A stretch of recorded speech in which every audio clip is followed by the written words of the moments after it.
Defence mechanism, जिसको हिंदी में कहेंगे रक्षा युक्तियाँ, और इंग्लिश में कहेंगे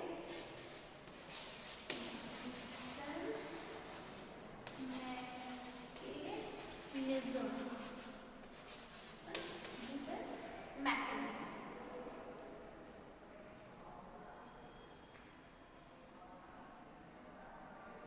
डिफेंस मैकेनिज्म, ये सी है ना। देखिए डिफेंस मैकेनिज्म, रक्षा युक्तियाँ या डिफेंस मैकेनिज्म क्या होता है। देखिए रक्षा युक्तियाँ या डिफेंस मैकेनिज्म एक ऐसी टेक्निक या ऐसी युक्तियाँ हैं जिसके माध्यम से हम क्या करते हैं, अपनी ईगो को सेटिस्फाई करते हैं, अपने ईगो को सेटिस्फाई करते हैं, अपने अहम को सेटिस्फाई करते हैं, अपने आप को सेटिस्फैक्शन देते हैं कि भाई अगर कोई चीज़ हमारे माइंड में, हमारे जो संवेग हैं, हमारे इमोशंस हैं, हमारे माइंड में कुछ कॉन्फ्लिक्ट्स चल रहे हैं, लेकिन जो ये रक्षा युक्तियाँ हैं, डिफेंस मैकेनिज्म हैं, ये क्या करती हैं, ये हमें सांत्वना देती हैं, सेटिस्फैक्शन देती है, हमारे जो संवेग हैं उनसे हमें क्या करेंगे, बचाती हैं, जो हमारे कष्ट हैं, जो हमारी क्या कहते हैं चिंताएं हैं, उनसे क्या करती हैं, जो असुखद अनुभव हैं उनसे क्या करते हैं, हमें बचाते हैं, हमारी ईगो को वो सेटिस्फाई करते हैं। डिफेंस मैकेनिज्म है ना, ये अचेतन की प्रतिक्रियाएं होती हैं, है ना, ये अचेतन की प्रतिक्रियाएं होती हैं। देखो हम लोग जो आज बात करने वाले हैं, हम लोग कुछ डिफेंस मैकेनिज्म की बात करेंगे जो कि आपके टेट हो गया, सी टेट हो गया, सुपर टेट हो गया, या फिर आप कोई भी टीचिंग एग्ज़ाम देने वाले हैं, ये सभी टीचिंग एग्ज़ाम को फॉलो करता है, ये सभी में पूछे जाते हैं। तो सबसे पहले देखो जो आएगा वो हम लोग बात करेंगे दमन की। सबसे पहले हम लोग बात करने वाले हैं किसकी, दमन, जिसको कहेंगे क्या, रिप्रेशन कहेंगे, रिप्रेशन, रिप्रेशन है ना, रिप्रेशन कहेंगे, रिप्रेशन कहेंगे, ठीक है, रिप्रेशन। सबसे पहले बात हम इसकी करते हैं। अब देखिए जो दमन होता है, दमन का मीन्स क्या है कि दुखद अनुभवों को हम क्या कर रहे हैं, अचेतन में डाल देते हैं। मतलब जिन चीज़ों से, जिस मतलब चीज़ों से हमें तनाव हो रहा है, फ्रस्ट्रेशन हो रहा है, हम क्या कर रहे हैं, उसको इड में भेज दे रहे हैं, सॉरी उसको अचेतन में भेज दे रहे हैं, अनकॉन्शियस में भेज दे रहे हैं। अनकॉन्शियस इड से ही तो जुड़ा हुआ है ना, जिसमें हमारी दमित इच्छाएं हैं, जो चीज़ें हम समाज को नहीं दिखा सकते, वो जो इच्छाएं हैं वो हमारी कहाँ रहती हैं, वो रहती हैं अनकॉन्शियस माइंड में। तो हम क्या करते हैं, इसको भेज देते हैं, जो हमारा असुखद जो हमारे अनुभव है, जो दुखद अनुभव है, उनको हम क्या कर रहे हैं, अपने अचेतन में भेज दे रहे हैं। उससे क्या हो रहा है, हमारा जो ईगो है वो सेटिस्फाई हो रहा है। अब देखो इसमें हम एक एग्जाम्पल की बात कर लेते हैं, जो कि एक एग्जाम्पल क्या है, जैसे देखो क्या होता है, कभी कभी कोई आप सैनिक के बारे में बात कर सकते हैं, या एक कैदी के बारे में बात कर सकते हैं, या फिर ऐसा व्यक्ति जिसने कोई ऐसा घृणित कार्य नहीं किया है, लेकिन उसको फिर भी किसी चीज़ में जेल हो जाती है, वो 3-4 साल जेल काट के आता है, लेकिन उसने वो कार्य नहीं किया है, उस कार्य के लिए उसको सज़ा मिली है, फिर वो उस सज़ा के लिए से बाहर आता है, तो वो क्या करता है, वो उन चीज़ों को भूलने का प्रयास करता है। वो कैसे अनुभव थे उसके, वो दुखद अनुभव थे, उन दुखद अनुभव को वो क्या कर रहा है, भुला रहा है, अचेतन में डाल रहा है। तो जैसे जैसे टाइम बीतता है, तो वो जो उसका क्या कहते हैं, ये वाला टाइम होता है, वो उन चीज़ों को भुला देता है। भूलता नहीं है, ऐसा नहीं है कि वो एकदम मर चुकी होती है, लेकिन वो क्या होती है, अचेतन में चली जाती है।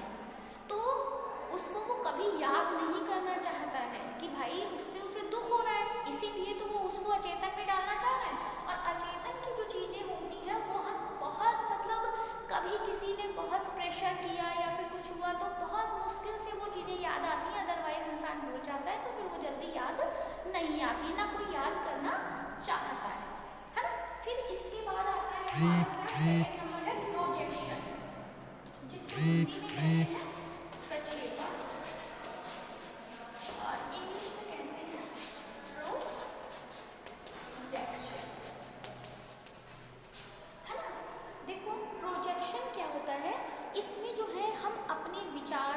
या भाव या इच्छा जो है वो क्या करते हैं, दूसरों पर आरोपित कर देते हैं। जो हमारी इच्छाएं हैं, जो हमारे भाव हैं, जो हमारी फीलिंग्स हैं, हम क्या कर रहे हैं, दूसरों पर आरोपित कर देते हैं। कैसे? जैसे देखो क्या हुआ कि कोई व्यक्ति है वो किसी को ना पसंद करता है, कोई लड़की हो गई, कोई लड़का हो गया, किसी को ना पसंद करता है, लेकिन उसे ऐसा लगता है, वो ऐसा सोचता है कि ये जो है ये उसे पसंद नहीं करता। मतलब जो हमारे विचार हैं, हमारे भाव हैं, वो हम क्या करते हैं, दूसरों पे आरोपित कर देते हैं। मतलब कोई इंसान ऐसा है कि हम उसको पसंद बिल्कुल नहीं करते, वो हमें बिल्कुल पसंद नहीं है। तो जब वो इंसान हमें बिल्कुल पसंद नहीं है, लेकिन हम क्या सोचते हैं, हम ऐसा सोचते हैं कि वो जो है वो हमें पसंद नहीं करता है, वो हमें पसंद नहीं करता है। तो ये वाली जो बात है ये क्या है, यही प्रोजेक्शन है ना, कि जो हमारे विचार थे, जो हमारी भावनाएं थी, हमने क्या किया, हमने दूसरों के ऊपर आरोपित कर दिए। ठीक है, आई बात समझ में? तो प्रोजेक्शन और दमन समझ आ गया ना। अब इसके बाद हम बात करते हैं विस्थापन की, डिस्प्लेसमेंट की, है ना। विस्थापन, तीसरा जो पॉइंट है हमारा विस्थापन है। विस्थापन या इसको कहते हैं डिस्प्लेसमेंट, है ना। विस्थापन या डिस्प्लेसमेंट, देखो इसमें क्या होता है, इसमें अपनी भावनाओं को, जो उसका मूल स्रोत होता है, मतलब जहाँ से वो उपजता है, वो हम क्या करते हैं, किसी दूसरे स्रोत पर उसको क्या कर देते हैं, फोकस जो कर देते हैं।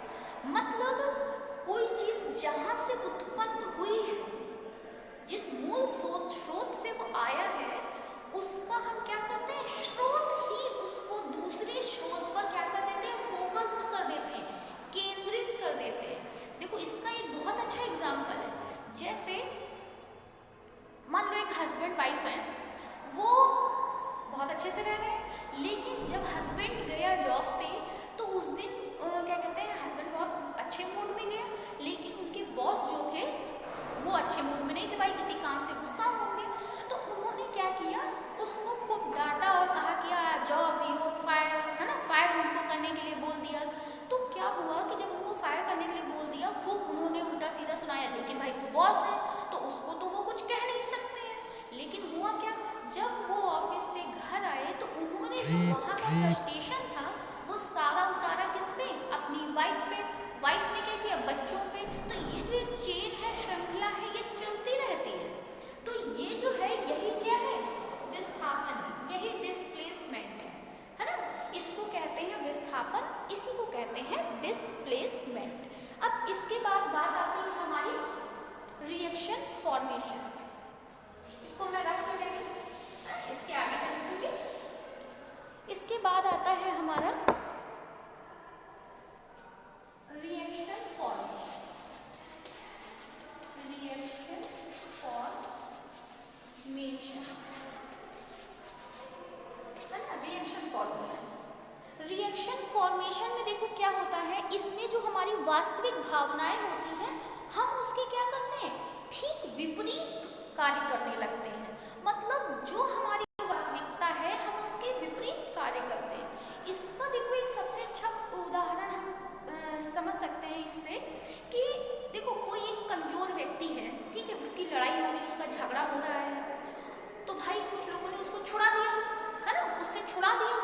तो वो जब छूट जाता है तो क्या कहता है, अरे तुम लोगों ने बेकार में मेरी मेहनत, वो क्या कहते हैं, मदद कर दी, नहीं तो हम देख लेते इन लोगों को, है ना। तो क्या मतलब, तुमने अपने को नहीं देखा, लेकिन आपने क्या कहा कि हम भाई देख लेते उसको। जब वो छूट गया तब कहा, उस समय नहीं कहा, है ना। तो क्या है, आपने अपनी वास्तविकता के विपरीत कार्य किया। तो जब आप अपनी वास्तविकता के विपरीत कार्य करते हैं तो वो क्या कहलाता है, वो कहलाता है रिएक्शन फॉर्मेशन, प्रतिक्रिया निर्माण कहलाता है। ठीक है, प्रतिक्रिया निर्माण कहलाता है। अब नेक्स्ट आएगा हमारा, नेक्स्ट आएगा हमारा रेगुलेशन। रेगुलेशन, रेगुलेशन का मतलब होता है प्रतिगमन।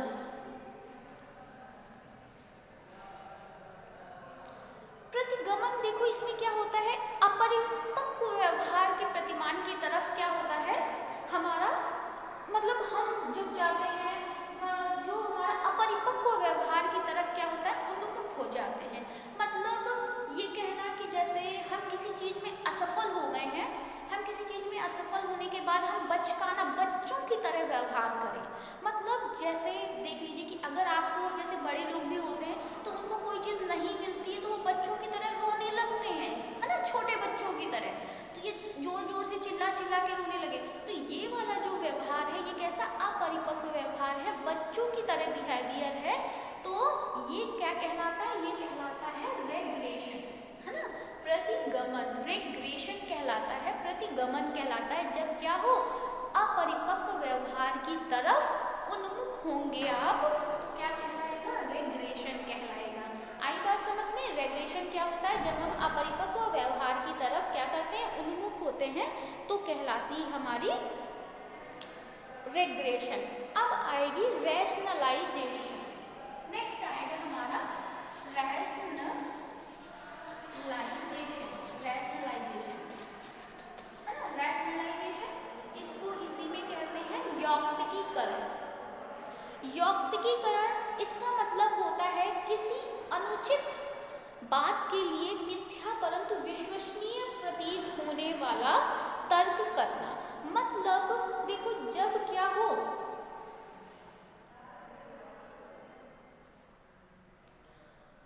देखो इसमें सबसे अच्छी एक कहावत आती है, वो अंगूर खट्टे हैं वाली कहावत आपने सुनी है ना, अंगूर खट्टे हैं वाली, वो कहावत इसी में आती है रैशनलाइजेशन में। कि मतलब देखो, या फिर एक ऐसे भी आप समझ सकते हैं कि जब आप टीवी देखते हैं, है ना, आपका एग्जाम आने वाला है और आप टीवी देख रहे हैं, पढ़ाई करने के बजाय आप टीवी देख रहे हैं, लेकिन आप कह रहे हैं अरे बहुत पढ़ाई करनी है, बहुत पढ़ाई करनी है, बहुत प्रेशर है, लेकिन आप कर क्या रहे हैं, आप देख रहे हैं टीवी।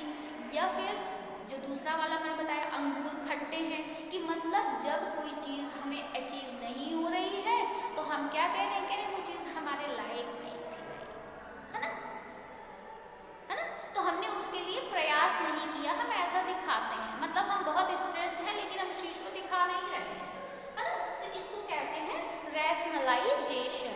अब हम बात करेंगे किसकी, तदात्मीकरण या आइडेंटिफिकेशन। आइडेंटिफिकेशन, आइडेंटिफिकेशन, है ना, इसको हिंदी में तदात्मीकरण कहते हैं और इंग्लिश में कहते हैं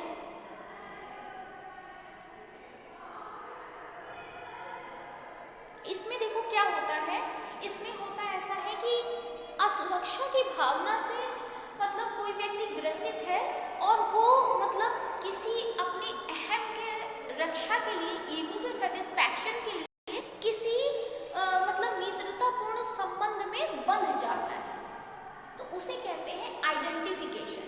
मतलब हम क्या कर रहे हैं, अपनी जो भी हमारी भावनाएं हैं, हम मतलब हम ऐसा फील कर रहे हैं कि हम हर जगह से असुरक्षित हैं, मतलब हमें कोई चीज़ ऐसा लग रहा है कि हम किसी चीज़ से असुरक्षा फील कर रहे हैं, मतलब हम किसी चीज़ के लिए सिक्योरिटी हमें नहीं मिल रही है, हमें ऐसी फीलिंग आ रही है, तो हम किसी से मित्रतापूर्ण संबंध बनाते हैं अपने ईगो को सेटिस्फाई करने के लिए, किसी से मित्रतापूर्ण संबंध बनाते हैं, उसी को कहते हैं आइडेंटिफिकेशन। ठीक है, आइडेंटिफिकेशन उसी को कहा जाता है, तदात्मीकरण, है ना। जब हम क्या करें, किसी व्यक्ति से अपने ईगो के सेटिस्फैक्शन के लिए हम किसी से फ्रेंडशिप करते हैं, उसे कहते हैं आइडेंटिफिकेशन। मतलब अपने आत्मसम्मान को बढ़ाने के लिए, अपनी चीज़ों को मतलब कवर अप करने के लिए कह सकते हैं कि जब हम किसी से रिलेशन कोई मेंटेन करते हैं, फ्रेंडशिप करते हैं, तो उसे कहते हैं आइडेंटिफिकेशन। तो आज हमने डिफेंस मैकेनिज्म सीखे, डिफेंस मैकेनिज्म होते क्या है ये सीखा, और ये 7 टाइप्स के हमने डिफेंस मैकेनिज्म पढ़े। ठीक है, तो थैंक यू क्लास, आप इसको एक बार देखिएगा, जैसा आपको अगर कुछ नहीं समझ में आता है तो प्लीज़ कमेंट जरूर करिएगा और बताइएगा अगर आपको कुछ भी इसमें प्रॉब्लम होती है तो। ठीक है, थैंक यू क्लास।